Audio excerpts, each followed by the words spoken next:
Hello students, तो welcome to all of you in commerce legend channel. तो आज के इस वीडियो में हम देखेंगे expenditure and types of expenditures. तो लेक्चर स्टार्ट करने के पहले आप सभी लोगों से रिक्वेस्ट है कि आप लोग जो है कॉमर्स लीजेंड चैनल को सब्सक्राइब कीजिए और इस वीडियो को जो है आप अपने फ्रेंड सर्कल में ज़रूर से ज़रूर शेयर कीजिए, जिससे कि उनको भी जो है इस वीडियो का बेनिफिट मिल सके। और कमेंट सेक्शंस में आप सभी लोग अपना कमेंट्स ज़रूर से ज़रूर मेंशन करें। और इस लेक्चर के बारे में मैं आपको इतना ही बोलना चाहता हूँ कि बहुत ही इम्पोर्टेंट और लेक्चर्स है और बहुत ही सिंपल लेक्चर है। और इस लेक्चर को हेलो स्टूडेंट्स, तो आज हम लोग देख रहे हैं introduction to book keeping and accountancy में expenditure and types of expenditures. इसका मतलब ये हुआ कि जो है ये टॉपिक पे हम लोग सीखेंगे कि एक्सपेंडिचर्स क्या होता है और उसमें विभिन्न प्रकार के एक्सपेंडिचर कैसे कैसे होते हैं उसके बारे में हम लोग सीखेंगे। तो स्टूडेंट्स, ये आपका लेक्चर 9 है। इस लेक्चर में ये लेक्चर 9 है क्लास 11 का FYGC महाराष्ट्र बोर्ड के स्टूडेंट्स के लिए। और आप सभी स्टूडेंट्स को रिक्वेस्ट करते हैं और जो नए हैं प्लीज़ आप लोग इस कॉमर्स लीजेंड चैनल को सब्सक्राइब कीजिए और सब्सक्राइब करने के बाद बेल आइकन को ज़रूर प्रेस कीजिए, जिससे कि मेरे जो भी नए नए वीडियोस होंगे उसका नोटिफिकेशन आपको टाइम टू टाइम मिलते रहे। तो आइए देखते हैं expenditure and types of expenditure. So types of expenditure हम लोग देखेंगे। देखो स्टूडेंट्स, ऐसा है कि बिजनेस है तो वहाँ पे रेवेन्यू है, मतलब कि इनकम भी है, और इनकम है तो फिर खर्चा भी होगा।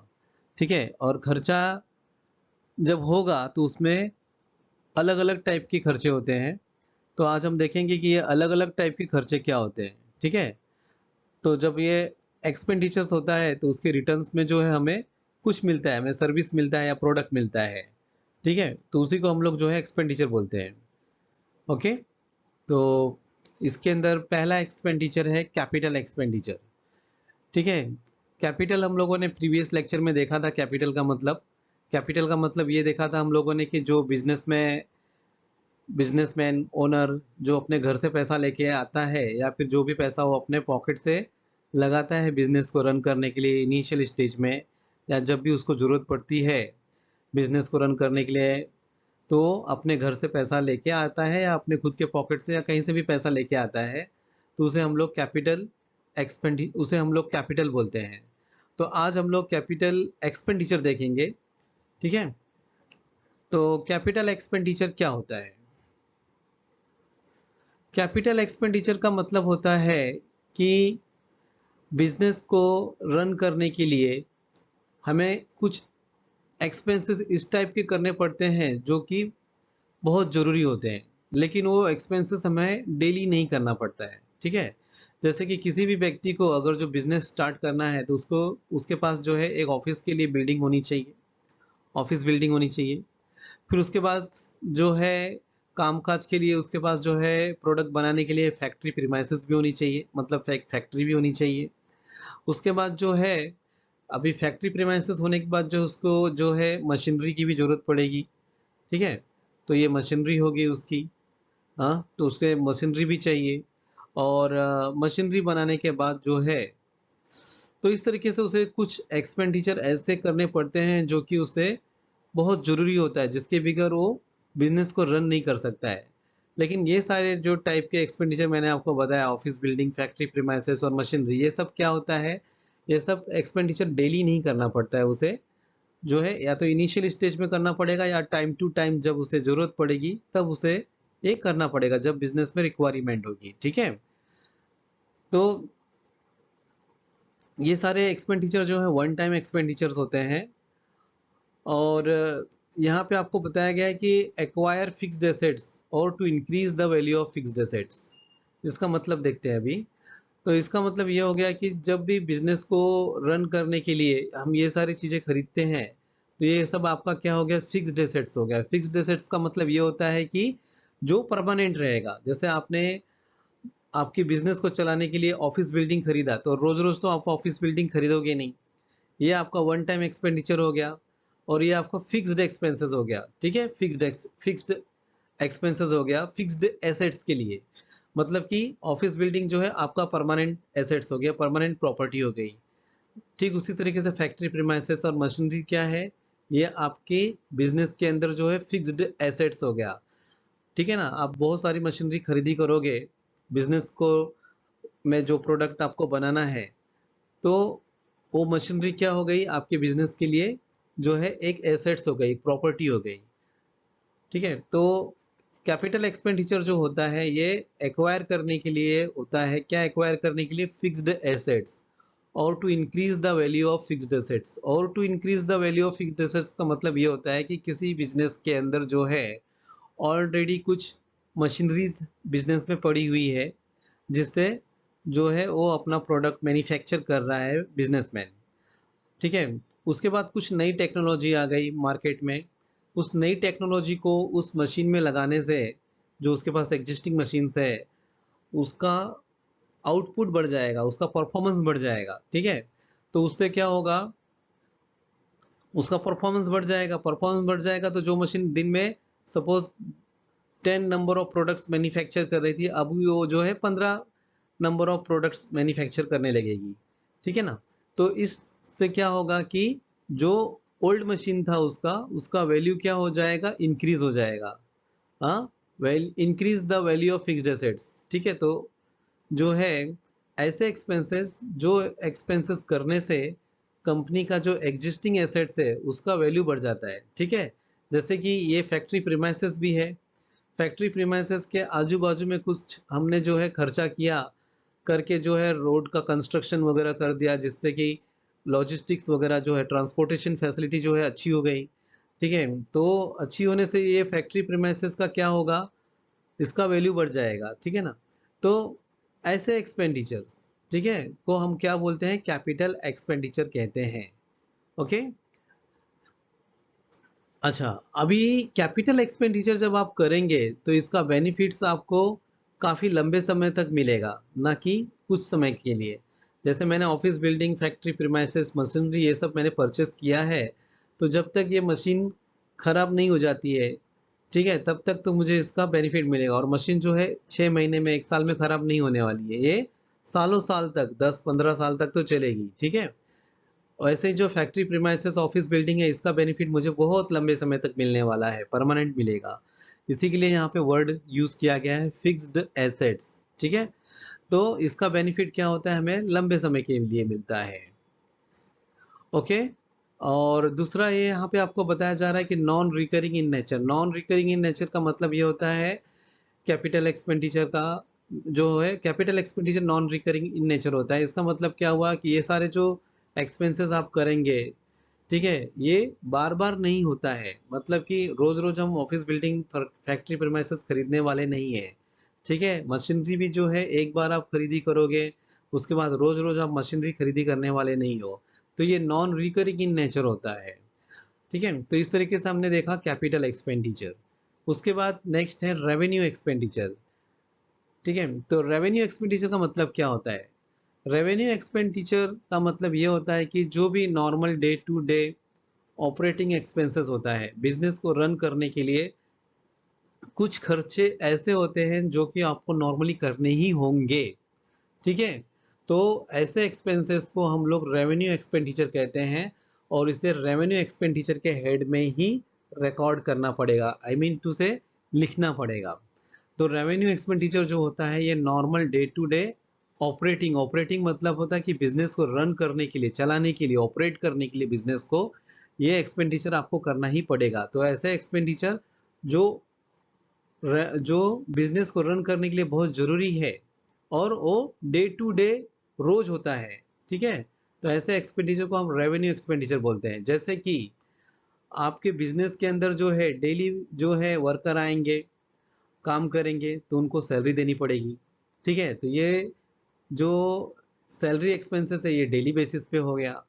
ठीक उसी तरीके से जो है आपके बिजनेस के अंदर जो है डेली इलेक्ट्रिसिटी जो है आप यूज़ करेंगे, तो एक्सपेंडिचर एक्सपेंसेस क्या हो गया, एक्सपेंडिचर ऑन इलेक्ट्रिसिटी, ये आपका रूटीन हो गया, डेली बेसिस पे होता ही है। आप जिस दिन इलेक्ट्रिसिटी यूज नहीं करोगे उस दिन जो है आपका इलेक्ट्रिसिटी एक्सपेंसेस तो नहीं होगा, बट आपका बिजनेस चलेगा क्या, नहीं चलेगा। तो electricity expenses is also a revenue expenditure, जो कि बिजनेस को ऑपरेट करने के लिए normal day to day use करना ही पड़ेगा। तो आपको ये पॉइंट समझ में आ गया, normal day to day operating expenses को ही हम रेवेन्यू एक्सपेंडिचर्स कहते हैं। दूसरी खासियत क्या है, no future benefit is expected. No future benefit is expected का मतलब ये हुआ कि जैसे मेरे यहाँ पे कुछ वर्कर्स आए, उन्होंने काम किया, ठीक है, काम करने के बाद मैंने उनको सैलरी दिया। सैलरी देने के बाद जो उन्होंने काम किया उसका मुझे एक आउटपुट मिला, एक प्रोडक्ट उन्होंने बना के दिया मुझे। अब प्रोडक्ट मिलने बनाने के बाद मैं उस प्रोडक्ट को बेचूंगा मार्केट में और मुझे उसको बेनिफिट मिलेगा, ठीक है। लेकिन ये बेनिफिट प्रोडक्ट बेचने के बाद जो भी मुझे पैसा मिलेगा वहां तक ही है। ऐसा कि नहीं, ऐसा तो नहीं है कि ये 10 साल 15 साल तक वर्कर ने काम की, जो भी वर्कर ने मेरे यहाँ पे काम किया है उस काम का मुझे बेनिफिट जो है कई सालों साल तक मिलेगा, ऐसा नहीं है। उन्होंने जो भी मुझे प्रोडक्ट बना के दिया है उस प्रोडक्ट को जैसे ही मैं मार्केट में सेल कर दूंगा वैसे ही मुझे उसका पैसा मिल जाएगा, उसके बाद उसका बेनिफिट खत्म हो जाएगा, ठीक है। जैसे कि यहाँ पे देखो, कैपिटल एक्सपेंडिचर में मैंने ऑफिस बिल्डिंग खरीदी किया, तो जब तक मेरा ये बिजनेस 10 साल 15 साल 20 25 साल तक मेरा बिजनेस होगा तब तक मुझे ये इस ऑफिस बिल्डिंग का बेनिफिट मिलेगा, ठीक है। ये मशीनरी मैंने परचेस की, तो ये मशीनरी का भी बेनिफिट मुझे जो है कई सालों तक मिलेगा। जब तक कि मार्केट में कोई नई टेक्नोलॉजी नहीं आती है तब तक ये मशीन में जो है यूज़ करते रहूँगा मैं, और ये मशीन मुझे बेनिफिट देते रहेगी। ऐसा तो नहीं कि ये मशीन एक बार चालू किया फिर दूसरे दिन वापस चालू करूँगा तो ये मशीन मुझे आउटपुट देना बंद कर देगी। हाँ, या फिर 1 साल तक मैंने मशीन यूज़ किया, उसके सेकेंड ईयर ये मशीन यूज़ करने जाऊँगा तो मशीन काम नहीं करेगी, ऐसा तो होगा नहीं। ये मशीन जो है आपको परफॉर्मेंस देगी, ठीक है ना। तो कैपिटल एक्सपेंडिचर का बेनिफिट आपको जो है नंबर ऑफ ईयर्स तक मिलता है, लेकिन रेवेन्यू एक्सपेंडिचर का जो बेनिफिट होता है वो जो है फ्यूचर, हम लोग लॉन्ग फ्यूचर के लिए एक्सपेक्ट नहीं कर सकते। No future benefit is expected. Immediate और शॉर्ट टर्म बेनिफिट, तो फिर इसका बेनिफिट कैसे होगा। रेवेन्यू एक्सपेंडिचर में जो एक्सपेंसेस आपने किया उसका बेनिफिट आपको कैसे मिलेगा, इमीडिएट और शॉर्ट टर्म बेनिफिट। इमीडिएट का मतलब क्या होता है, मैंने इलेक्ट्रिक स्विच बोर्ड ऑन किया और मेरी मशीन चालू हो गई, तो मुझे जो है मेरा लाइट का मीटर चालू हो गया, लाइट का मीटर चालू हो गया मतलब मेरा खर्चा चालू हो गया, तो मुझे इमीडिएट बेनिफिट मिला, ठीक है ना, इलेक्ट्रिसिटी का। और शॉर्ट टर्म बेनिफिट के लिए यहाँ पे आपको अकाउंटिंग स्टैंडर्ड के हिसाब से लेस देन 1 ईयर का बताया गया है। मतलब कि एक ऐसे एक्सपेंडिचर, जो एक्सपेंडिचर खर्च करने से आपको जो है 1 साल से कम, 1 साल से ज़्यादा नहीं, 1 साल से कम नंबर ऑफ मंथ के लिए आपको उसका बेनिफिट मिलेगा, उसे हम जो है रेवेन्यू एक्सपेंडिचर बोलते हैं।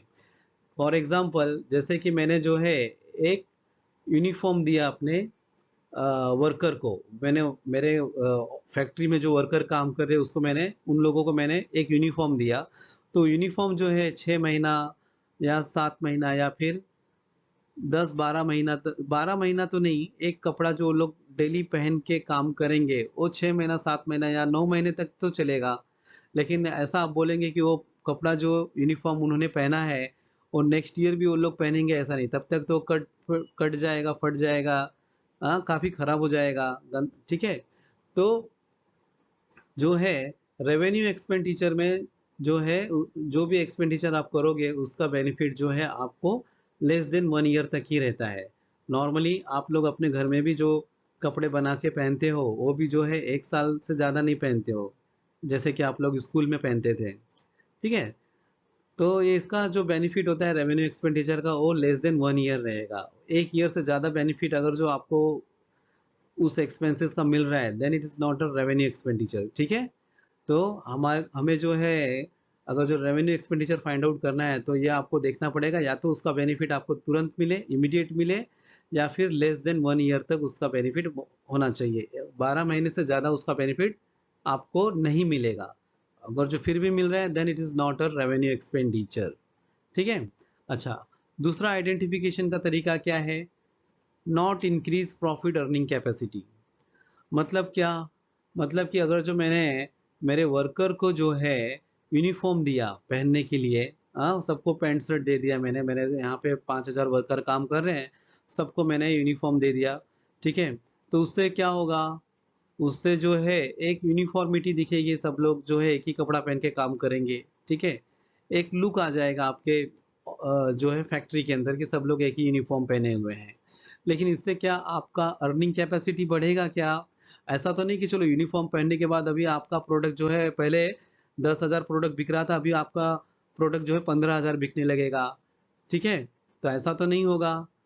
ओके, तो not increase the profit earning capacity. जबकि कैपिटल एक्सपेंडिचर में क्या होता है, कैपिटल एक्सपेंडिचर में अगर जो मैंने मशीनरी परचेज की है, ठीक है, और उस मशीनरी के लिए जो है मैंने कुछ और भी टेक्नोलॉजी उसके अंदर ऐड कर दी, तो उसका बेनिफिट मुझे लंबे समय तक मिलेगा, है ना, ठीक है। लेकिन रेवेन्यू एक्सपेंसेस में क्या होता है कि आप जो भी खर्चा करते हैं डे टू डे, उसका बेनिफिट आपको तुरंत मिलता है, शॉर्ट टर्म के लिए मिलता है।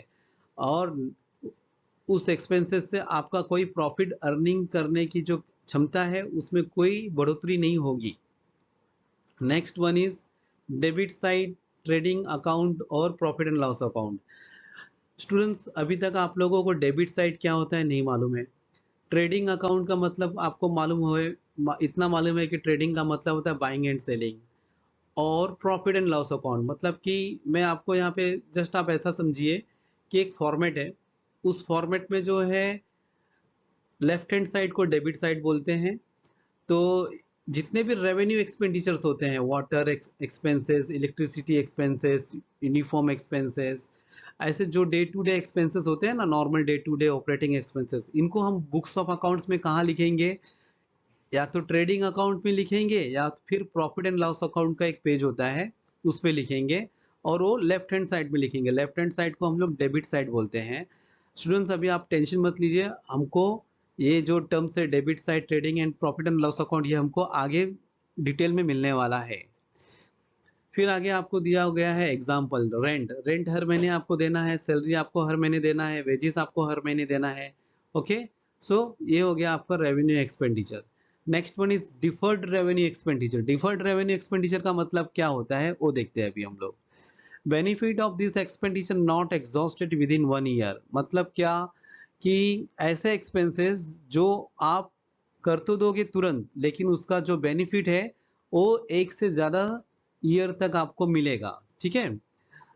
देन मैं इसके यहाँ पे थोड़ा सा डिटेल में आपको बता दूं कि benefit of this expenditure is not exhausted with in 1 year. जैसे कि मेरी एक कंपनी है और मैंने मेरी इस कंपनी के लिए जो है 5 करोड़ का जो है एडवर्टीजमेंट पे पैसा खर्च कर दिया।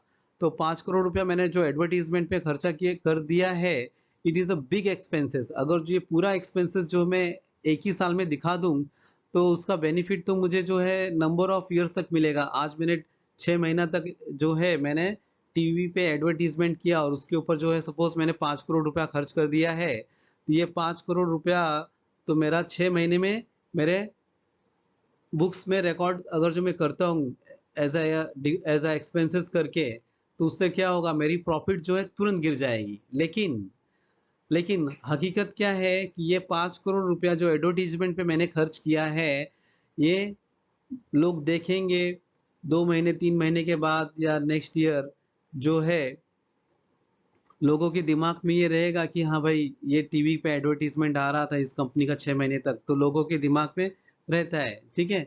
तो लोग जो है, मेरा प्रॉफिट जरूरी नहीं है कि ये एडवर्टीजमेंट चलने से इस 6 महीने में बढ़ जाएगा। मेरा प्रॉफिट जो है धीरे धीरे बढ़ेगा, नेक्स्ट ईयर भी बढ़ेगा, उसके आने वाले ईयर में भी बढ़ेगा। तो ऐसे एक्सपेंडिचर जो जिसका वैल्यू बहुत ज़्यादा है, जो कि बड़े अमाउंट में है, तो उसका बेनिफिट आपको जो है कई सालों तक मिलेगा। ऐसा नहीं कि तुरंत खत्म हो जाएगा, ठीक है। तो ऐसे एक्सपेंडिचर को हम लोग डिफर्ड रेवेन्यू एक्सपेंडिचर कहते हैं। और यहाँ पे आपको लिखा गया है कि return of over number of years. तो ऐसे जो बड़े बड़े एक्सपेंसेस होते हैं उसको सेम ईयर में, एक ही साल के अंदर के बैलेंस, एक ही साल में जो है सेम ईयर में हम जो है उसको एक्सपेंसेस, उसको प्रॉफिट में से लेस नहीं करते। Return of over number of years, उस एक्सपेंसेस को हम लोग जो है कई सालों तक जो है दिखाते हैं। जैसे कि मैंने अभी आपको यहाँ पे एडवर्टीजमेंट का एक्सपेंसेस बताया था। एडवर्टीजमेंट मैंने आज 6 महीने तक मेरा टीवी पे चला तो उसका बेनिफिट एटलीस्ट मेरे को 2 साल 3 साल तक तो मिलेगा। ठीक है, तो वो 5 करोड़ को डिवाइडेड बाय 3 इयर्स करके जो भी आंसर आएगा वो उतना अमाउंट हम जो है हर एक साल जो है राइट ऑफ करेंगे। ठीक है, तो वही यहाँ पे दिया गया है, return of number of years में जाएगा ये। Then return of debit side of PNL account. अच्छा, अभी डिफर्ड रेवेन्यू एक्सपेंडिचर जो हो गया है आपका, इसको आप कहाँ पे दिखाओगे? इसको आप पीएनएल, पीएनएल का मतलब होता है प्रॉफिट एंड लॉस अकाउंट में डेबिट साइड दिखाओगे। डेबिट साइड बोले तो लेफ्ट हैंड साइड आप दिखाओगे। हाँ, पेज में एक लेफ्ट हैंड साइड होता है, एक राइट हैंड साइड होता है। जैसे यहाँ पे ये लेफ्ट हैंड साइड हो गया, ये आपका राइट हैंड साइड हो गया। तो ये जो लेफ्ट हैंड साइड होता है इसको डेबिट साइड बोलते हैं, और यहीं पे जो है आपके सारे डिफर्ड रेवेन्यू एक्सपेंसेस आएंगे। अन रिटर्न ऑफ, जो अमाउंट आपने राइट ऑफ नहीं किया, जैसे 5 करोड़ में से आपने जो है सपोज 2 करोड़ रुपया सेम ईयर में राइट ऑफ कर दिया, मतलब एक्सपेंसेस में दिखा दिया, तो बाकी का 3 करोड़ अमाउंट क्या करोगे? उसको आप जो है asset side of balance sheet दिखाओगे, बैलेंस शीट के एसेट साइड में। ठीक है, आप सोच रहे होंगे स्टूडेंट्स की चलो 5 करोड़ का खर्चा है, उसमें 2 करोड़ का खर्चा तो हम लोग ने प्रॉफिट एंड लॉस अकाउंट में दिखा दिया कि भाई ये हमारा खर्चा है, तो हमारा प्रॉफिट उतने से कम हो गया। बाकी का 3 लाख रुपया जो 3 करोड़ रुपया जो है उसको हम एसेट्स में क्यों दिखाएंगे? अरे भाई मैंने खर्चा किया है 3 करोड़ रुपया, और ठीक है, तो ये मेरा क्या है, एक तरीके से जो है एज ऑन डेट ये मेरे लिए एक प्रॉपर्टी ही है, जिसका कि मुझे बेनिफिट आने वाले 2 साल 3 साल तक मिलने वाला है। ठीक है, तो इसके लिए इसको asset sides of balance sheet पे दिखाया जाएगा। देन यहाँ पे देखो एक एग्जांपल दिया गया है आपके बुक्स में, heavy expenditure on advertisement, heavy legal expenses.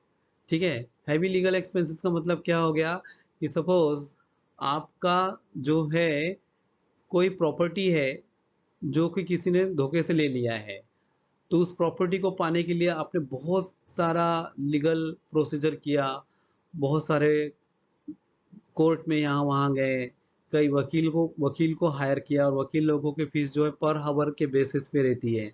तो आपने हैवी एक्सपेंडिचर खर्च कर दिया उस प्रॉपर्टी को पाने के लिए। तो जो प्रॉपर्टी है वो सपोज 50 करोड़ की प्रॉपर्टी है। ठीक है, तो 50 करोड़ की प्रॉपर्टी आपको दो 2 साल लड़ने के बाद, केसेस लड़ने के बाद कोर्ट में आपको मिल तो गई, लेकिन मिलने के बाद जो आपने खर्चा किया है एक्सपेंसेस, उस एक्सपेंसेस को हम जो है एक ही साल में दिखा देंगे, तब तुरंत हमारा प्रॉफिट जो है डाउन हो जाएगा। ठीक है, इसके लिए जो है उसको नंबर ऑफ ईयर्स में हम डिवाइड करके दिखाएंगे। क्यों?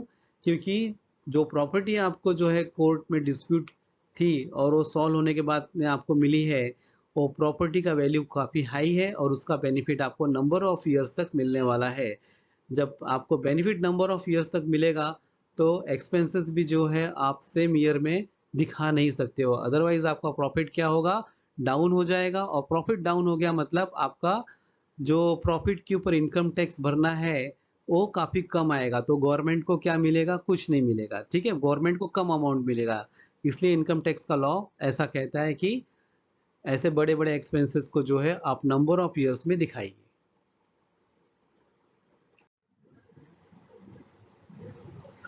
एक्सपेंडिचर, अब आइए हम लोग देखते हैं आपके बुक्स में क्या दिया गया है, उसके हिसाब से अब हम लोग जो है इसी चीज को देखते हैं। Expenditure, an amount spend by the business, एक व्यापारी के द्वारा, एक बिजनेसमैन के द्वारा जो अमाउंट खर्च किया जाता है फॉर एनी कंसिडरेशन, कुछ चीज को पाने के लिए। फॉर एनी कंसिडरेशन मतलब कोई भी चीज को उसके बदले में पाने के लिए, या फिर उसको जो रिसीव्ड हो जाता है by business is called expenditure. An amount spent by business for any consideration received by business is called expenditure। जैसे कि मैंने वर्कर को सैलरी दिया तो उसके बदले में वर्कर ने जो है अपना एफर्ट्स पुट अप करके मेरे प्रोडक्ट को जो है मैन्युफैक्चर करके दिया, पैकिंग करके दिया, तो पैसे के बदले में मुझे क्या मिला, मुझे मेरा प्रोडक्ट का जो है, मुझे मेरा प्रोडक्ट जो है रेडी कंडीशन में मिल गया। ठीक है, तो उसे ही हम लोग जो है एक्सपेंडिचर कहते हैं। सिंपल सा मीनिंग है इसका।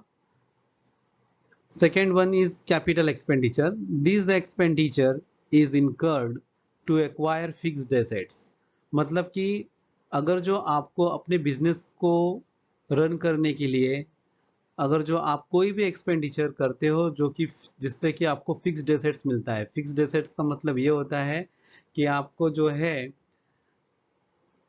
आपने जो है सपोज एक मोटर कार परचेज की, ठीक है, आप डेली तो मोटर कार परचेज करने वाले नहीं हो, आपने एक ट्रक खरीदी किया जो कि आपके फैक्ट्री में बनने वाला माल को जो है दूसरे फैक्ट्री में या दूसरे जगह पे लेके जाएगा। सो ये ट्रक जो है आप डेली परचेज करने वाले नहीं हो, ठीक है, तो ये ट्रक आपका जो है लंबे समय तक आपके बिजनेस में रहेगा, तो ये आपका फिक्स्ड, ये आप एक तरीके से आपकी प्रॉपर्टी हो गई, एसेट्स हो गई। लेकिन कौन से एसेट्स हुई, ये फिक्स्ड एसेट्स हो गई, ठीक है।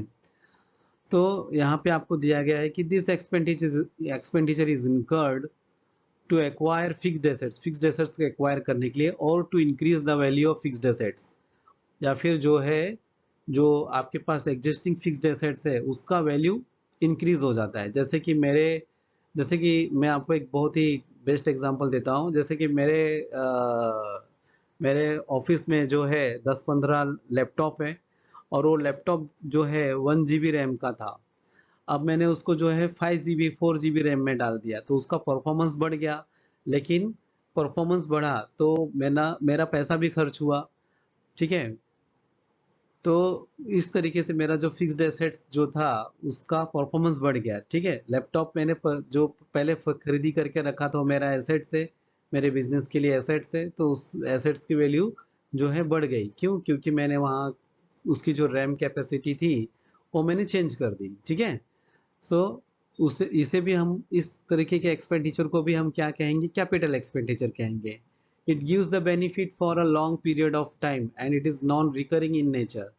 सो इस प्रकार का जो बेनिफिट्स हमें मिलता है कैपिटल एक्सपेंडिचर का, वो लंबे समय तक के लिए होता है, and it is non recurring in nature, और ये नेचर में मतलब कि ये बार बार डेली बेसिस पे नहीं होगा, ठीक है। सो इसे हम लोग क्या कहेंगे, कैपिटल एक्सपेंडिचर कहेंगे। एग्जाम्पल, परचेज ऑफ मशीनरी, ठीक है, हमने में बिजनेस के अंदर मशीनरी परचेज की ताकि हमारा प्रोडक्ट मैन्युफैक्चर हो। एक्सटेंशन ऑफ बिल्डिंग, पहले मेरे पास 4 महले की बिल्डिंग थी, अब मेरा बिजनेस बढ़ गया तो मैंने एग्जिस्टिंग बिल्डिंग में 1 महला और बढ़ा दिया, तो 4 के जगह पे अब जो है 5वां फ्लोर भी आ गया हमारे बिल्डिंग में, ठीक है। तो ये जो एक्सटेंशन हुआ है it is a fixed expenses, ठीक है, और कैपिटल एक्सपेंडिचर हो गया, ठीक है। देन परचेज ऑफ कंप्यूटर, ठीक है। तो इस तरीके से इसे हम लोग कैपिटल एक्सपेंडिचर कहते हैं। Next one is revenue expenditure. Revenue expenditure is an expenditure from which no future benefit is expected. मतलब कि एक ऐसा एक्सपेंडिचर जिससे कि हमें जो है from which no future benefit, जिससे कि हमको कोई भी फ्यूचर बेनिफिट एक्सपेक्टेड नहीं होता है, बट हैविंग इमीडिएट और short term benefits may be less than 1 year, ठीक है। इसका मतलब क्या, मैंने आपको प्रीवियस अभी थोड़ी देर पहले आपको समझाया था कि मैंने इलेक्ट्रिसिटी ऑन किया, ठीक है, फैक्ट्री के अंदर, जिससे कि मेरी मशीन का स्विच ऑन हो जाए और उसके अंदर से प्रोडक्ट जो है बनना स्टार्ट हो जाए। तो जैसे ही इलेक्ट्रिसिटी हम ऑन करते हैं फैक्ट्री का, इमीडिएटली हमारा मीटर चालू हो जाता है, हमारा एक्सपेंसेस चालू हो जाता है, और एक्सपेंसेस चालू हो गया और मशीन चालू हो गई तो उसमें से प्रोडक्ट बन के बाहर आने लगता है, तो हमें उसका बेनिफिट तुरंत दिखाई देगा, ठीक है ना। तो ऐसे एक्सपेंडिचर को रेवेन्यू एक्सपेंडिचर कहते हैं। शॉर्ट टर्म बेनिफिट्स में बी लेस देन 1 ईयर। कुछ रेवेन्यू एक्सपेंडिचर ऐसे भी होते हैं जिसका बेनिफिट हमको जो है कुछ नहीं तो कम से कम जो है 6 महीना, 7 महीना, या फिर 1 साल के अंदर अंदर हमको मिलता है। जैसे मैंने आपको यूनिफॉर्म का एग्जांपल दिया था कि जो है मेरे ऑफिस बॉय को या मेरे फैक्ट्री बॉय को मैंने जो है यूनिफॉर्म बना के दिया, तो यूनिफॉर्म वो लोग पहनेंगे, ठीक है। तो यूनिफॉर्म जो है 10 साल तक तो नहीं पहनेंगे, एक ही यूनिफॉर्म, है ना। तो कम से कम 6 महीना तक तो एटलीस्ट पहनेंगे, तो उसका शॉर्ट टर्म बेनिफिट्स है। It does not increase profit earning capacity of an organisation, ठीक है। अब ये यूनिफॉर्म दे दिया मैंने मेरे फैक्ट्री वर्कर को और ऑफिस के स्टाफ को, तो इससे क्या मेरा जो प्रॉफिट अर्निंग कैपेसिटी है बिजनेस का वो बढ़ जाएगा? नहीं दोस्तों, जस्ट एक लुक आ जाएगा बिजनेस में, एक यूनिफॉर्मिटी आ जाएगी बिजनेस के अंदर, ना कि यूनिफॉर्म पहनने से पहले मैं 1 रुपया कमाता था, पर प्रोडक्ट, तो अब मुझे 2 रुपया कमाने लगूंगा मैं, ऐसा कुछ नहीं होगा, ठीक है। These are normal day-to-day operating expenses of a business organizations. So ये जो expenses होता है revenue expenditure का, ये day to day operating मतलब कि रन करने के लिए बहुत जरूरी होता है। जैसे आप लोगों को जिंदा रहने के लिए जो है कुछ खर्चा करना बहुत जरूरी होता है, जैसे खाना खाना, पानी पीना, तो ये सब आप एक्टिविटी करते हो तो उसके लिए कुछ पैसा खर्च करते हो ना, तो वो क्या हो गया, ऑपरेटिंग एक्सपेंसेस हो गया। वैसे ही बिजनेस को रन करने के लिए हमें कुछ एक्सपेंसेस ऐसे करने होंगे जो कि बहुत जरूरी है, हाँ। तो जैसे इलेक्ट्रिसिटी हो गया, ठीक है, रेंट हो गया, ये सब।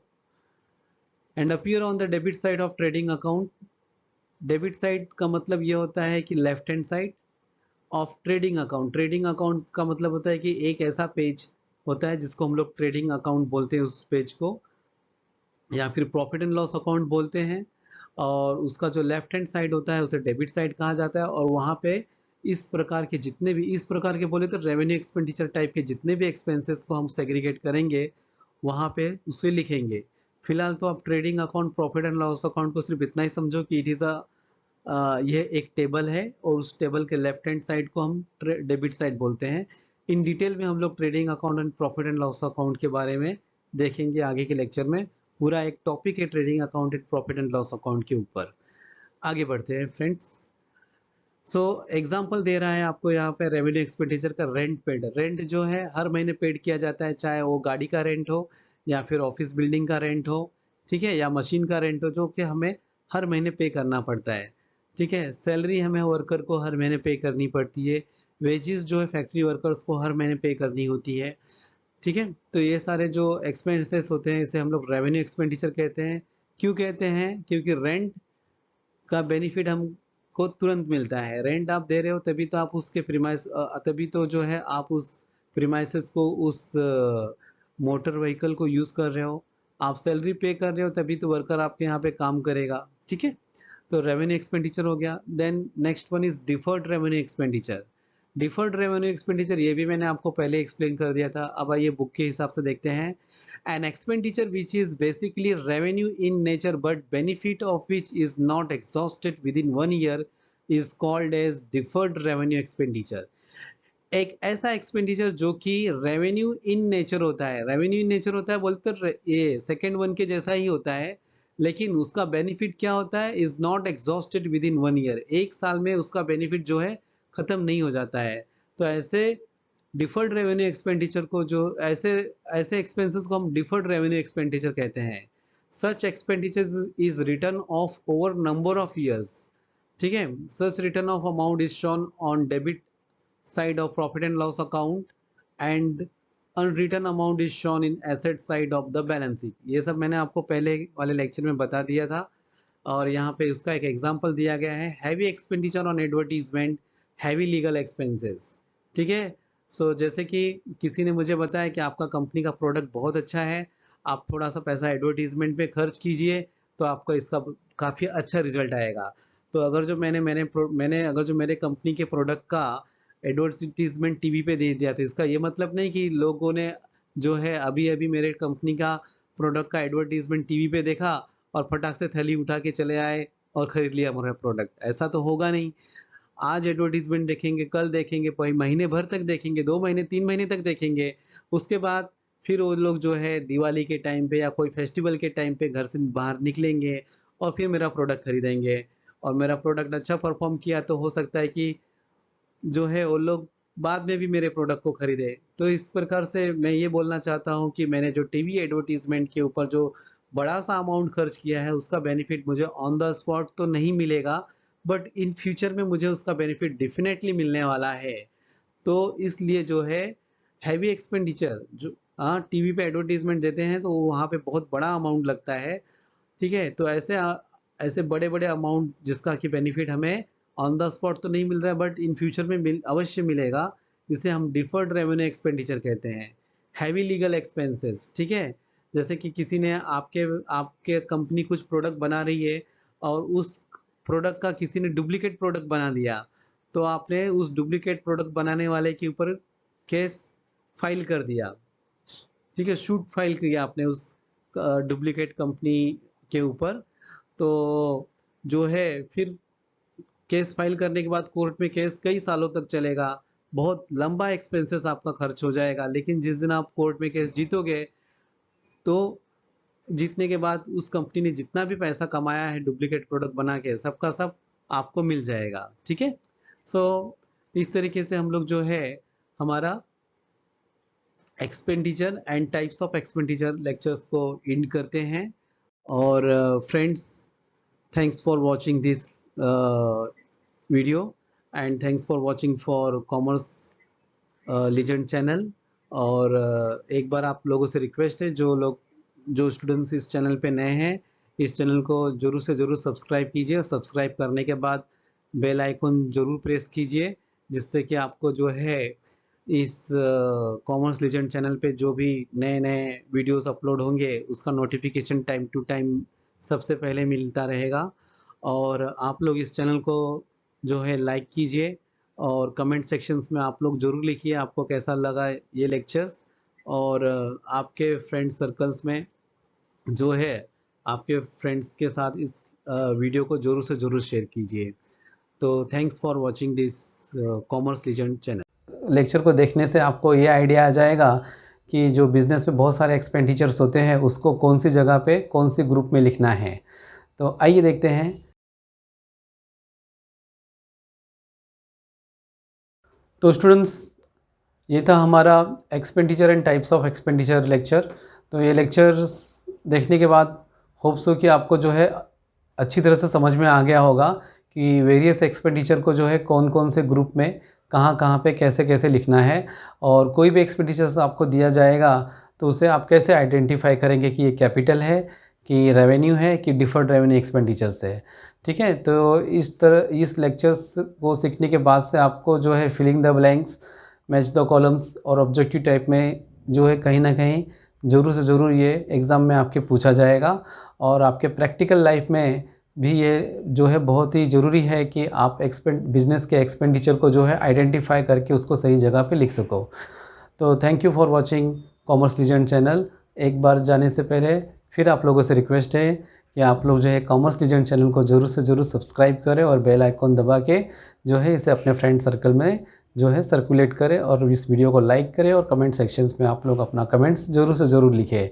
और नेक्स्ट लेक्चर होगा हमारा जो है डिस्काउंट के बारे में, trade discount and cash discount के बारे में, एंड सॉल्वेंट एंड इंसॉल्वेंट के बारे में। Thanks for watching commerce legend channel.